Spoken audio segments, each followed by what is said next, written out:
Welcome to another edition of the Magic Latest Podcast where we discuss everything Orlando Magic basketball. I'm your host, Jalon Dixon, and today we've got a good handful of things to get into. But before we get started, remember to like, comment, and subscribe for daily Orlando Magic content. We are on the road to 1,000 subscribers and trying to become one of the biggest Orlando Magic pages here on the platform. So again, remember to hit that post notification bell so you always know when we're dropping new videos.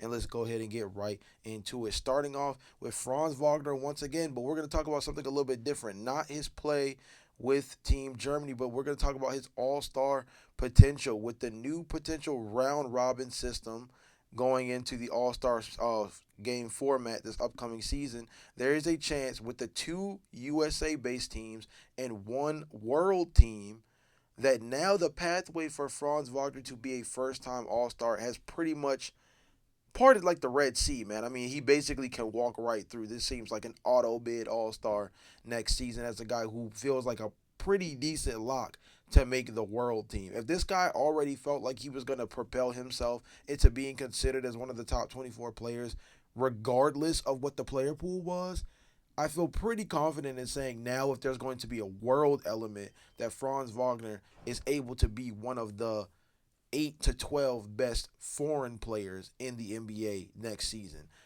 I feel pretty confident now that with this system, don't get me wrong, the NBA is trying anything to shake up the All-Star game in a way that makes it a little bit more intriguing. I think it's a simple fix that it just comes down to player effort and incentivization um, of the players to want to play hard and play well. But from a format perspective, you've now opened up a whole new lane for someone like Franz, who, if you were worried about their ability to, let's say, the best way to phrase it is if you're worried about their ability to crack a top 24 list because the All Star game tends to be a big ass popularity contest, excuse my language, but because the All Star game tends to be a big popularity contest, or can sometimes be a situation where certain players are grandfathered in, right, simply based off of their tenure in the league, things of that nature. We've seen that in the past with guys like D Wade and Dirk Nowitzki that one year where they kind of made it by proxy because we knew that they were on the last legs of their career, things of that nature, right? A guy like Franz Wagner in a season like this, right, where there's a real potential chance of dudes like LeBron James or uh, Kevin Durant, Russell Westbrook, James Harden. Like, we're seeing the last hoorah of that generation of basketball. And I could see a handful of those guys, probably not Russell Westbrook, who hasn't made a roster yet, but I could see a handful of those guys being granted a little bit more grace in this season and seasons to come based off the fact that they are, in a sense, our generation's goats of taking the baton and keeping this game moving forward. And that holds back guys like Franz Wagner a lot of times because those positions they swell up fast, right? Now with the world element, I think that Franz Wagner is, like I said, I feel like a easy lock now to make the All Star team, and a guy who I think is gonna be deserving of it because I feel like he is still going to be one of the top 24 players in the NBA next season, kind of regardless again of the player pool. But now his pathway just got a lot easier. Next, I know we don't usually bring up LaMelo Ball too much on this podcast in terms of a potential trade target. Actually, Sports Illustrated put something together, and um, it was a trade designed by the Charlotte Hornets sector of Sports Illustrated, which was the most interesting. And the reason why I say that is because they were discussing the possibility of a LaMelo Ball trade deadline move, and more particularly, it was really interesting because in a weird way, I don't want to say that the Magic win the deal because they give up a lot in this trade, and you have to ask yourself where the heck the center depth comes after this. But the trade package they put together was LaMelo Ball and Nick Smith Jr. for Jonathan Isaac, Wendell Carter, Goga Batadze, Anthony Black, 2 first rounders, and a second. Now, you don't do this as the Orlando Magic. Don't get me wrong. Pretty solid that you get to keep Paulo, Franz, Jalen Suggs, and Desmond Bain. You get to add LaMelo Ball. I guess if you ran a small ball lineup where Paulo was the 5, Franz was the 4, Melo by proxy as one of the bigger guards is technically your 3, Desmond Bain 2, Jalen Suggs 1. Like that sounds OD. Like actually sounds really insane. It could be really interesting as an offensive unit. You have no rim protection. Your perimeter defense just took a significant hit because of the fact that you have nobody on the back end to allow guys to be even more aggressive. Your only remaining center, I believe, is Mo Wagner at this point, which means that the Orlando Magic would essentially have to go get like a waiver wire guy to fill up backup center minutes, maybe even 2.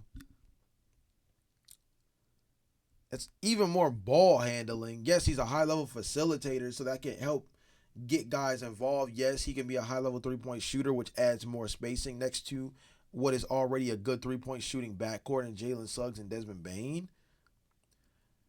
It's like if the center depth didn't take so much of a hit in this trade, I actually wouldn't hate it because you get to keep the core 4 in the process. Like if you told me we got to at least keep Goga, or we got to at least keep.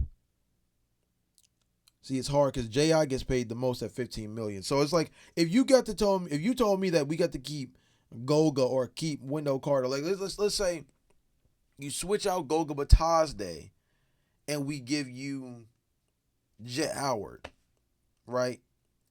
We give you Jet Howard.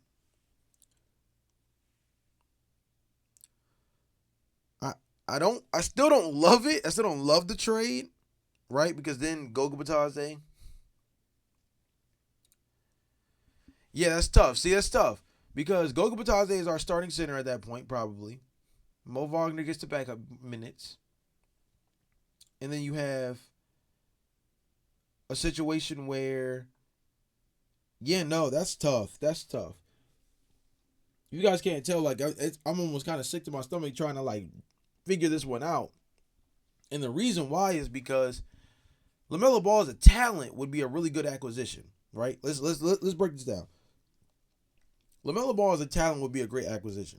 LaMelo Ball next to Desmond Bain, Jalen Suggs, Franz Wagner, Paulo Banchero sounds like it could be a really insane offensive unit. This will be pouring all in on offense at this point and giving up on the idea of still remaining as a top 5 defense. I think talent-wise, that sounds like a freaking 2K team, like a 2K starting 5.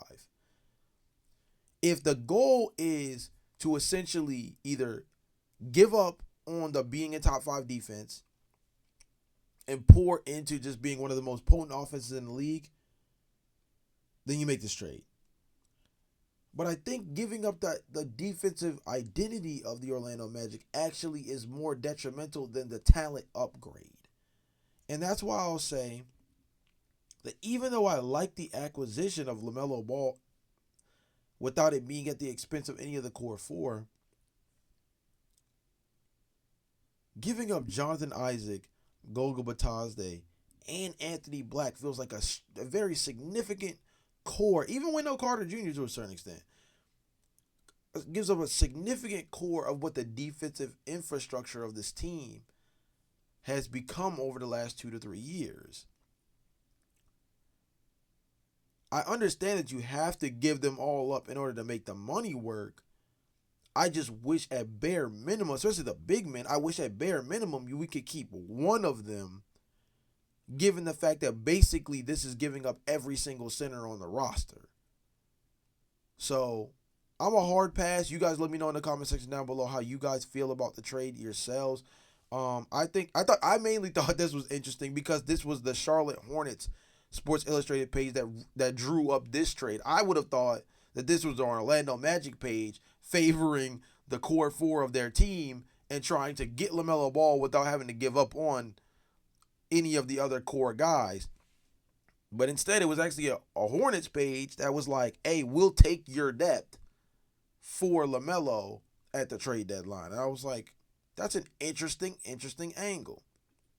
Speaking of big men, let's talk about Ben Simmons. Ben Simmons is at a crossroads between trying to get on a last hurrah contract or possibly retiring. He's gotten interest from teams like the Phoenix Suns already, potentially, and also the New York Knicks are heavily uh, monitoring his situation as well. So the Orlando Magic give Ben Simmons a chance. I think I said this in a most recent episode that I think Ben Simmons should be like a sleeper pick opportunity if they're able to offer him the veteran minimum. He is eligible for the veteran minimum as the New York Knicks. Actually, that's the only thing they could offer him. I don't see a world where Ben Simmons gets a lucrative deal.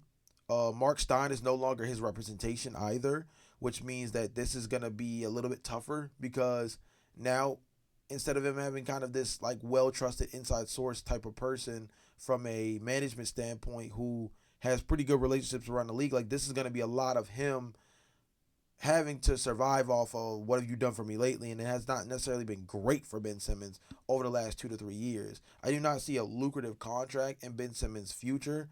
I believe that if guys like Jonathan Kuminga potentially have to sign a qualifying offer, if guys like Cam Thomas, who just signed a 1 year, $8 million qualifying offer for the Brooklyn Nets, had to play hardball just to end up with a 1 year contract, Ben Simmons is definitely going to be on a 1 year prove it deal for somebody if he is to be on a roster next season.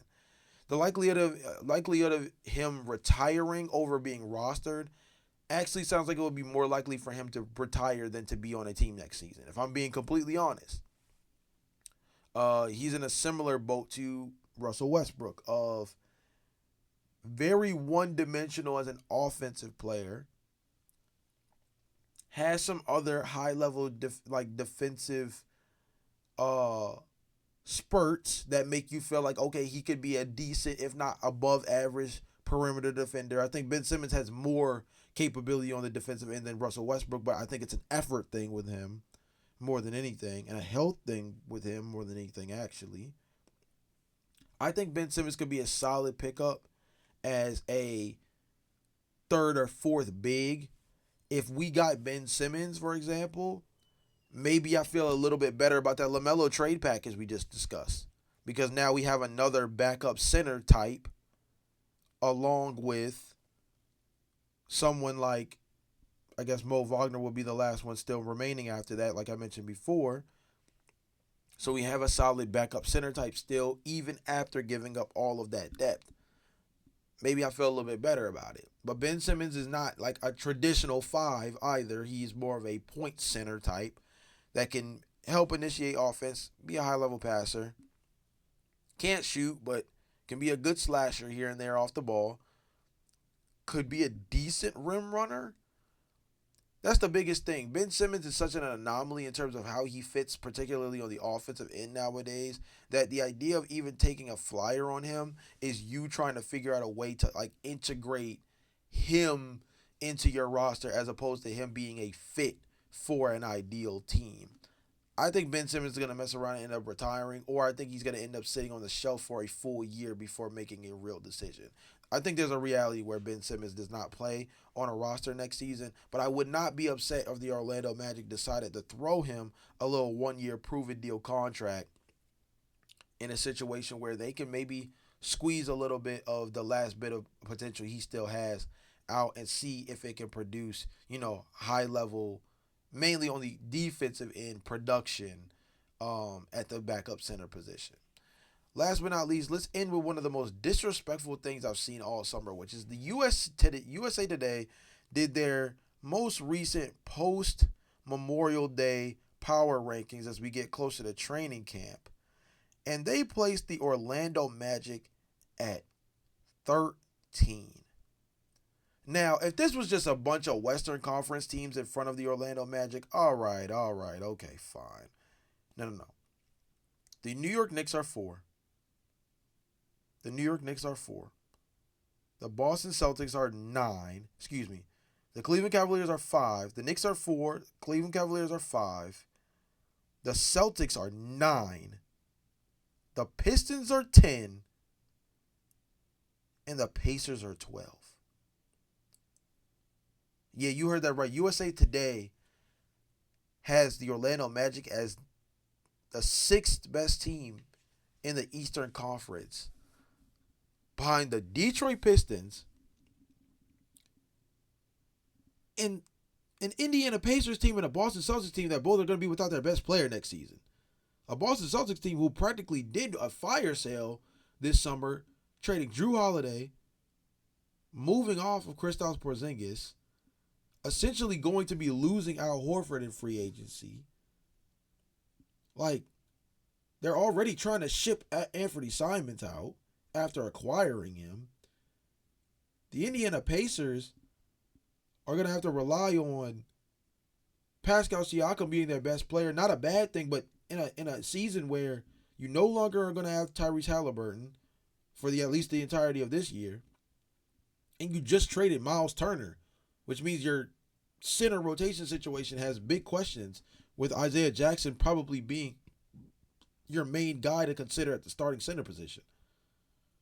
And Detroit, having quote unquote proven themselves enough to be three whole spots ahead of the Orlando Magic simply because Jaden Ivey's coming back healthy and they added Karis LeVert and Duncan Robinson. This may be one of the most disrespectful power rankings that we see all summer when it comes to the Orlando Magic.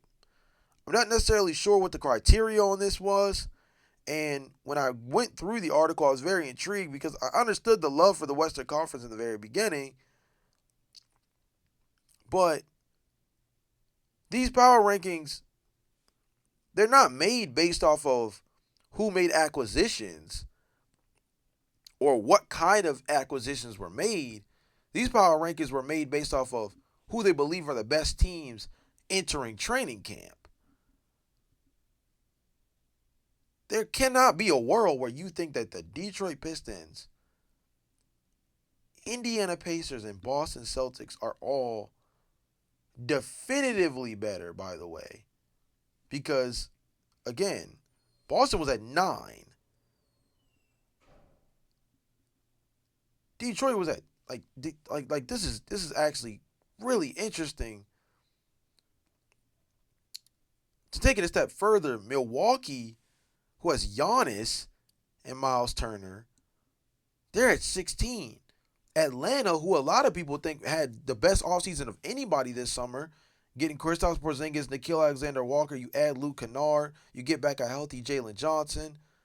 They have them at 17. I hate to say it, dude, but USA Today is looking like a pure idiot. I'm not going to call the actual writer out, but looking like a pure idiot right now. I'm not going to lie to you.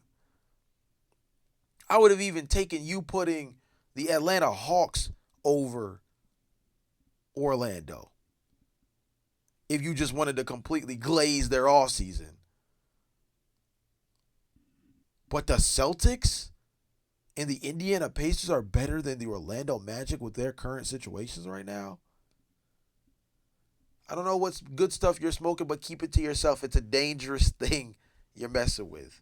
You guys let me know in the comment section down below, how do you guys feel about the rankings from USA Today, some of the things that I pointed out. Very intriguing stuff. Very confusing things as well, if I will say so myself. A ranking that I feel like does not have a whole lot of merit to it. A ranking that I feel like has a lot of biases towards sticking to traditional norms rather than looking at the actual state of the rosters. And one that I think is heavily sleeping on the Orlando Magic. But you guys let me know again in the comment section down below what you guys think. With that being said, this has been another edition of the Magic Latest Podcast. Again, remember to hit that post notification bell so you always know when we're dropping new videos. And if you've been watching the episodes all this time, you watched till the end like you did today, man, come on, just go ahead and hit the subscribe button and join the gang. But until next time, I will see you guys later. Peace.